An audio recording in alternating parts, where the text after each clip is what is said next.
아버지와 아들이 광야를 걷고 있었습니다.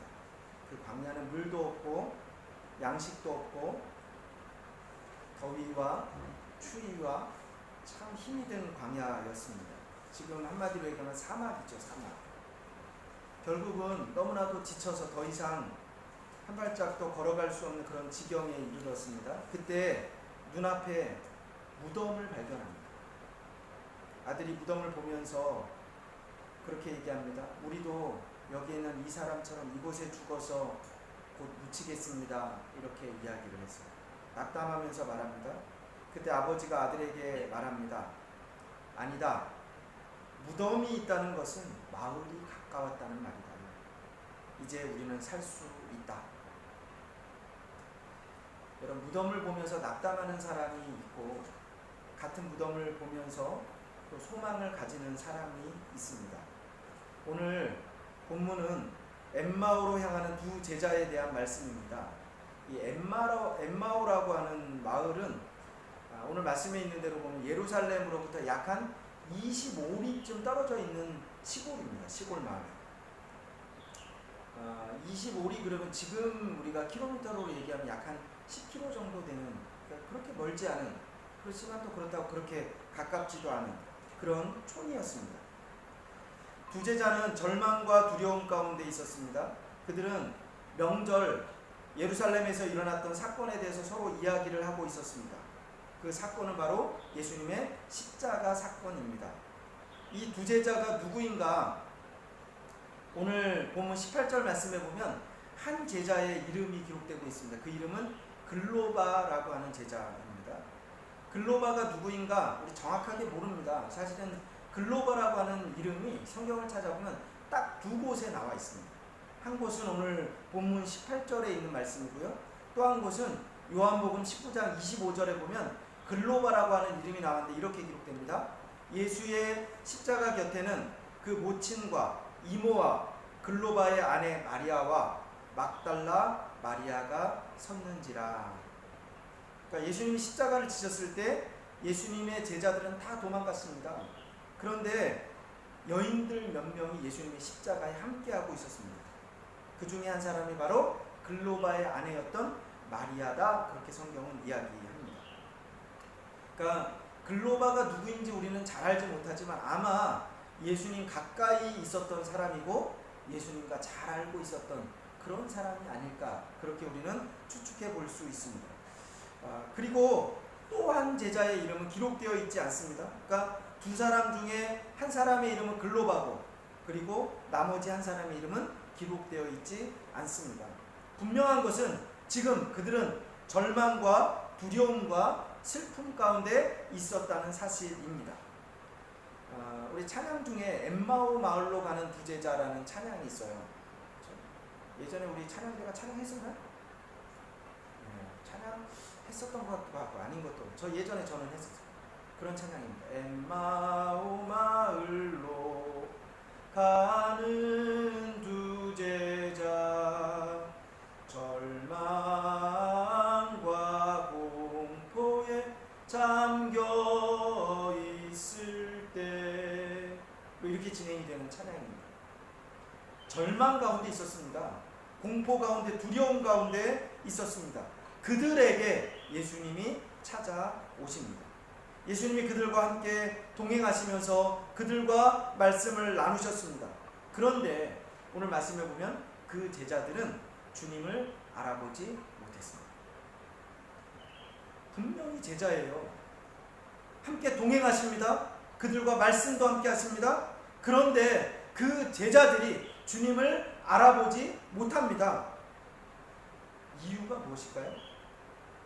오늘 16절 말씀에 보면 그 이유를 그렇게 이야기합니다. 우리 한번 16절 말씀을 같이 한번 읽어볼까요? 누가복음 24장 16절 말씀을 우리가 한번 같이 한번 한 목소리로 한번 읽어보겠습니다. 16절 시작.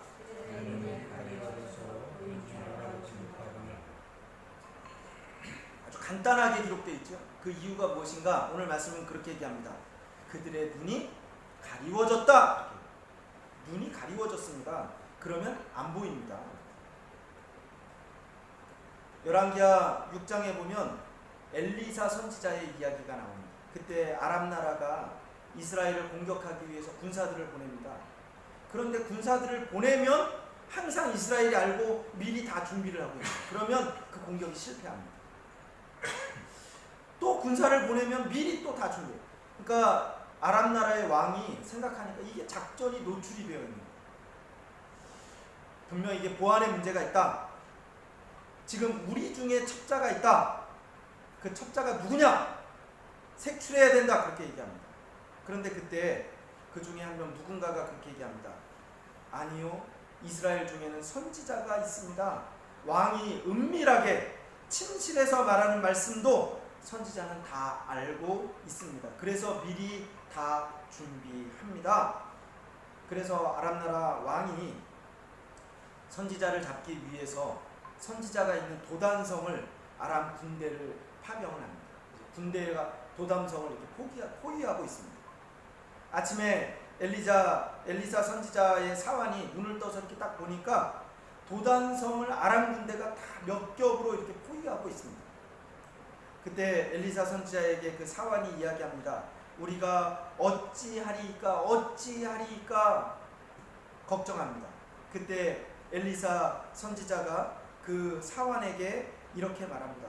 걱정하지 말아라. 우리와 함께한 숫자가 더 많다. 그리고 하늘을 향해서 기도합니다. 저의 눈을 열어주소서. 저의 눈을 열어주소서. 하나님이 그 사환의 눈을 열어주시니까 그리고 보니까요, 불말과 불병거가 산 안에 가득하게 엘리사 선지자를 둘렀더라. 그렇게 말씀하고 있습니다.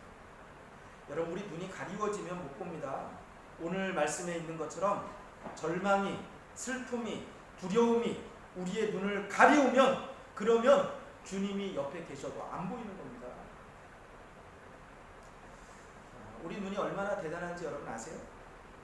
눈 속에는요 30만 개의 회로가 있고요, 안구 안에는 1억만 개의 신경세포가 있어요.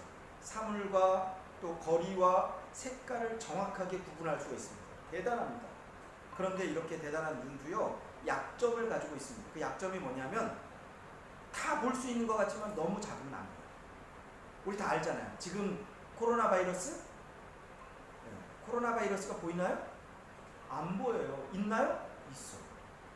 얼마나 작은지 KF95 마스크, 아주 촘촘한 그 마스크만 그 정도가 돼야지 이것을 이렇게 방지할 수 있다 이야기를 합니다. 그런가 하면 너무 큰 것도 안 보입니다. 여러분, 지구가 보이시나요? 큰데 눈이 안 보여요. 지구가 너무 큰 것도 못 봐요. 여러분, 우리 눈의 약점입니다. 너무 멀리 있으면 못 봅니다. 가장 눈이 좋은 사람들을 얘기를 할 때 요즘 다 그렇게 얘기하는 거예요. 어느 나라 사람들 눈이 좋다 그러죠? 몽골? 몽골 사람 시력이 몇이에요?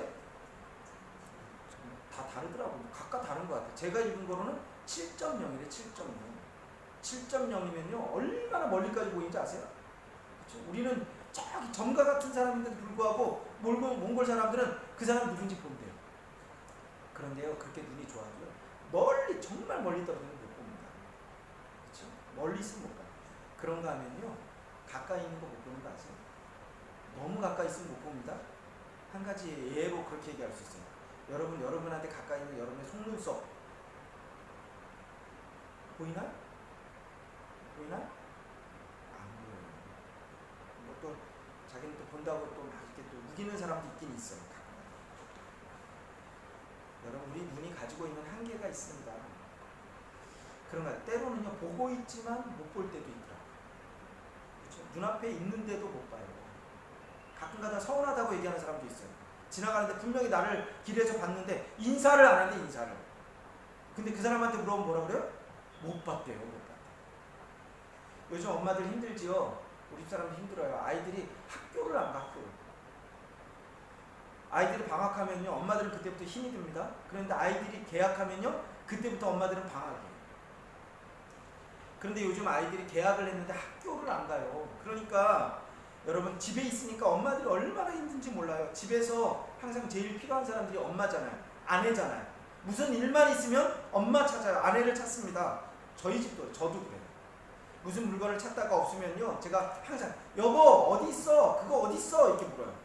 그러면 우리 집사람 그래요. 거기 있잖아요. 그래요. 근데 없어요. 없어. 그러면요, 막 밑에서 청소를 하다가 막 빨래를 하다가 설거지를 하다가도 없어. 빨리 와봐. 그러면 또 올라오는 거예요. 그리고 와서 보면 그렇게 여기 있잖아요. 그래 여기 있잖아. 여러분, 남편도 찾고 아이들도 찾고요. 엄마가 얼마나 힘든지 몰라요. 분명히 앞에 있어도 못 볼 때가 있어요. 이게 육체의 눈에 이게 한계입니다. 한계. 눈이 있어도요, 완전하지 못하기 때문에 보지 못합니다. 그런데요, 육체, 육안 말고 또 다른 눈이 우리에게 있는 거 아시죠? 그걸 가르쳐서 우리는 영안이라고 얘기합니다. 영안. 영안이 띄어지면요, 그때 비로소 보이는 거예요. 그때 비로소 하나님이 보이는 겁니다. 천국을 바라볼 수 있습니다. 스데반 집사가 순교를 할 때 성경은 그렇게 얘기합니다. 눈을 들어서 하늘을 보았어요. 그랬더니 하나님의 영광이 보이고 예수님이 하나님 우편에 서신 것이 보였다. 이렇게 이야기합니다. 하늘이 열리고 인자가 하나님 우편에 서신 것을 보노라. 여러분, 눈이 열려야 됩니다. 그런데 오늘 본문에 보면 두 제자의 눈이 가리워졌습니다. 주님을 알아보지 못합니다. 두려움 가운데 살아갑니다. 우리 눈이 열리면 어떤 상황 가운데 절망하지 않습니다. 나와 동행하시는 주님을 보게 됩니다. 담대할 수 있습니다. 그런데 문제는 눈이 가리워졌어요. 보이지 않아요. 도무지 보이지. 주님이 보이지 않습니다. 주님이 옆에 계셔도 보이지 않습니다. 주님이 말씀하셔도 들리지 않습니다. 왜 눈이 가리워집니까? 오늘 말씀은 그렇게 얘기합니다. 절망에 빠져 있으면 안 보입니다. 가리워집니다. 알아보지 못합니다. 주님은 멀리 계시지 않습니다. 분명히 우리에게 약속하셨어요. 볼지어다 내가 세상 끝날까지 너희와 항상 함께 있으리라. 주님이 안 계신 것 아니라 눈이 가리워진 것입니다. 못 보는 것입니다. 슬픔과 좌절과 절망 때문에, 두려움 때문에 우리의 눈이 가리워졌습니다. 글로바와 오늘 본문의 또 다른 한 제자는 두려움이 너무 커서, 슬픔이 너무 커서 주님이 보이지 않습니다. 그런데 반대로 눈이 열리면 주님이 보입니다. 두려움이 없습니다. 여러분, 코로나로 인해서 어려워요. 사회적으로 전 세계가 두려움 가운데 있습니다. 그러니까 문제는 뭔지 아세요? 주님이 보이지 않아요. 우리 성도들도 주님이 보이지 않아요. 이 부활의 아침에 우리의 영안이 열려지길 주님의 이름으로 축원합니다. 여러분의 눈이 보여지기를 주님의 이름으로 축원합니다. 다윗과 골리앗, 우리 너무나 잘 알잖아요. 골리앗이 얼마나 큽니까? 골리앗을 보고 너무나 다들 두려움에 떨었습니다. 사울 왕도요, 이스라엘의 왕이었던 사울도 두려웠습니다. 그런데 다윗은 눈이 열렸어요. 그러니까 주님이 함께 계시니까요, 그러니까 두렵지 않아요. 그러니까 물맷돌만 가지고 담대하게 나가는 겁니다. 골리앗이 커서 다들 두려워하는데 이제 영안이 열린 사람은요, 오히려 크니까 좋아요. 크니까요, 던지면 그냥 맞는 거예요. 던지면. 여러분, 절망감 때문에 눈이 가려워졌습니까? 오늘 기도할 수 있기를 바랍니다. 하나님, 우리 눈을 열어주세요. 코로나로 인해서 안 보입니까? 하나님, 우리 눈을 열어주소서. 왜 이 두 제자가 눈이 가리워졌는가? 오늘 말씀에 보면 말씀을 바로 알지 못했기 때문에 눈이 가리워졌습니다. 성경의 예언을 잘 몰랐습니다. 그들은 예수님을 메시아로 믿었습니다. 물이 포도주가 되었고 오병이 경험했고 죽은 나사로가 살아나는 것을 눈앞에서 보았습니다. 예수님의 능력을 보았습니다. 그리고 예수님이 이스라엘을 구원할 그리스도로 그들은 믿었습니다. 그런데 그들의 믿음은 정치적인 것이었습니다. 정치적인 메시아를 기다렸습니다. 로마의 압제에서 해방할 구세주로 믿고 예수님을 따랐습니다. 그런데 막상 예수님이 십자가를 지시고 돌아가셨습니다. 그들의 모든 기대가 사라졌습니다. 주님이 실패했다. 실망합니다. 말씀은 우리에게 이렇게 얘기합니다.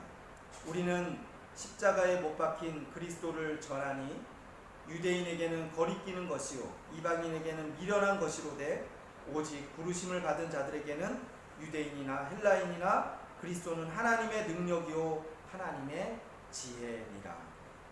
하나님의 능력, 하나님의 지혜, 하나님의 계획은 십자가였습니다. 십자가를 통한 부활, 영광, 그리고 구원을 계획하셨습니다. 오늘도 하나님의 놀라운 구속의 역사는 고난을 통해서 일어납니다. 그런데 제자들은 알지 못했습니다. 실패한 줄 알았습니다. 그들은 십자가 없는 영광만을 원했기 때문에 그렇습니다. 여러분, 십자가가 있고 그리고 부활의 영광이 있습니다. 이스라엘이 가나안 땅에 들어가기 위해서 항상 먼저 고난의 광야를 통과해야 됩니다. 고난의 광야를 통과한 사람들만이 가나안 땅에 들어갈 수 있습니다. 고난이 있습니까? 오늘 31절 말씀 같이 한번 우리가 한번 읽어볼까요? 31절 같이 한번 우리가 읽겠습니다. 시작. 그들의 눈이 밝아져 그인 줄 알았더니 예수는 그들에게 보이지 아니하시니라. 그들의 눈이 밝아져서 이제 보이기 시작합니다. 그런데 오늘 말씀을 보면 언제 눈이 밝아졌는가? 오늘 27절 말씀은 이렇게 얘기합니다. 말씀을 들려주세요.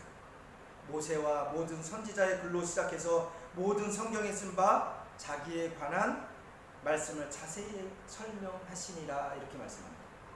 여러분, 말씀을 통해서 우리 눈이 열리는 것입니다. 말씀을 읽고 또 말씀을 듣고 설교를 듣고 우리가 성경을 통해서 정보와 지식을 얻을 수 있습니다. 그런데 사실은 성경 말씀의 핵심은 예수 그리스도를 만나는 것입니다. 말씀을 제대로 만나면 예수님을 만나게 됩니다. 그리고 오늘 30절 말씀에 보면 떡을 축사하시고 떼어 주셨다, 이렇게 함께 식사하셨습니다. 성도의 교제, 성찬입니다. 여러분, 교제를 통해서 우리의 눈이 밝아지는 겁니다. 성도는요, 공동체적인 존재예요. 요즘 왜 이렇게 우리가 어려운가? 사실은 이유가 하나예요. 코로나로 인해서 우리가 함께 예배하면서 교제할 수가 없어요. 교제할 수가 없어요.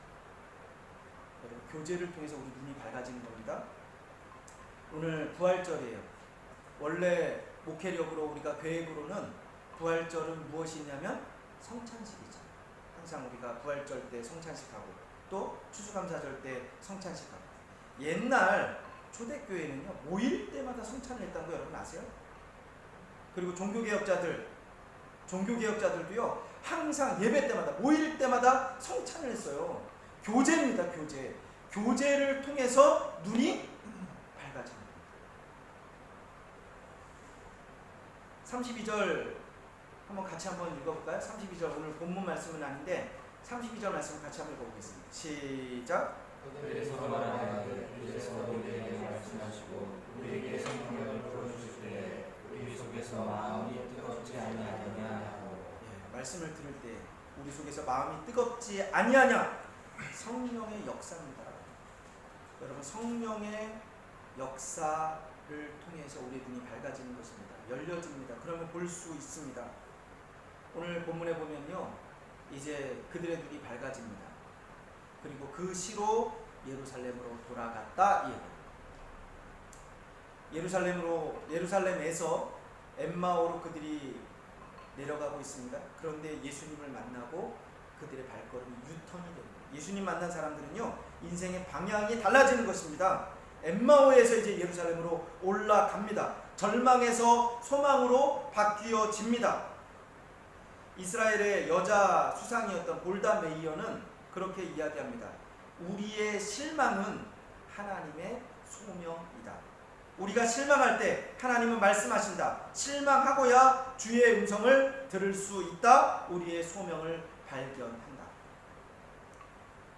임마누엘 칸트는 어떤 사람이 행복한 사람인가 세 가지로 이야기합니다. 첫 번째, 할 일이 있는 사람이 행복하다. 그렇죠? 할 일이 있는 사람이 행복한 겁니다. 두 번째, 사랑할 사람이 있는 사람이 행복하다. 세 번째, 앞을 내다볼 수 있는 소망을 가지고 있는 사람이 행복하다. 이렇게 그러니까 세 가지예요. 할 일이 있고 또 사랑할 사람이 있고 그리고 소망이 있는 사람이 행복하다. 칸트는 그렇게 이야기합니다. 그런데 사실은 그래요. 소망을 가지고 있는 사람은요, 할 일도 찾을 수 있고 사랑할 사람도 찾을 수 있습니다. 환경이 좋아서 소망이 있는 것이 아니라 소망의 사람이기 때문에 길이 열리고 그리고 사랑할 대상이 보이는 것입니다. 내가 할 일이 무엇인지 알게 되는 것입니다. 오늘 주님 나와 함께 하신다는 거 깨닫는 순간, 우리의 눈이 열리는 순간 하늘이 열리고, 그리고 우리의 발걸음이 예루살렘을 향해서 달려갑니다. 여러분, 우리가 상상해 보세요. 우리가 말씀을 읽으면 상상합니다. 엠마오로 내려가는 두 제자의 발걸음은 어떤 발걸음이었을까요? 반대로 예수님을 만나고 눈이 열리고 그들이 예루살렘으로 돌아오는 제자들의 발걸음은 어떤 발걸음이었을까요? 두 발걸음이 같았을 거로 생각합니까? 아니, 그러지 않아요. 막 뛰어오지 않았을까요? 아마 적극적인 사람이 되었을 것입니다. 미국 미시간 대학에서 이런 발표를 했어요. 성공하는 사람들의 공통점 몇 가지가 있는데, 성공한 사람들의 공통점은 그렇대요. 걷는 속도가 빠르다, 언제나 앞자리에 앉는다, 집중한다, 웃음을 잃지 않는다, 언제나 적극적이다. 여러분, 이 중요한 포인트가 뭔지 아세요? 언제나요. 눈이 중요합니다. 같은 무덤을 보아도 절망하는 사람이 있고요, 소망을 발견하는 사람이 있습니다. 주님이 옆에 계셔도 보지 못하는 사람이 있습니다. 그러나 바라보는 사람이 있습니다. 운전하다 보면 위험한 게 뭐냐면 사각지대잖아요. 사각지대. 그렇죠? 사각지대예요. 운전사 눈에 보이지 않는 곳입니다. 이 위험합니다. 그러니까 사각지대가 없어야 됩니다. 그런데 데이빗 플랫이라고 하는 목사님, 레디컬이라고 하는 책에 보면 그렇게 얘기했어요. 신앙인에게도 신앙생활에 사각지대가 있다. 신앙생활의 사각지대는 뭐냐면 어떤 이유인지 모르지만 주님이 보이지 않는 곳이 있다. 어쩌면 지금 우리의 삶이 신앙의 사각지대일지 모르겠습니다. 오늘 부활하신 주님이 보여지시길 주님의 이름으로 축원합니다. 여러분의 눈이 밝아져서 여러분의 발걸음이, 여러분의 방향이 예루살렘으로 힘차게 올라가는 귀한 은혜가 있길 주님의 이름으로 축원합니다. 다시 한번 기도하겠습니다. 좋으신 하나님, 감사합니다. 오늘 우리를 주의 전으로, 또 예배의 자리로, 말씀의 자리로 인도하여 주셔서 감사합니다. 말씀을 붙들게 하여 주시옵소서.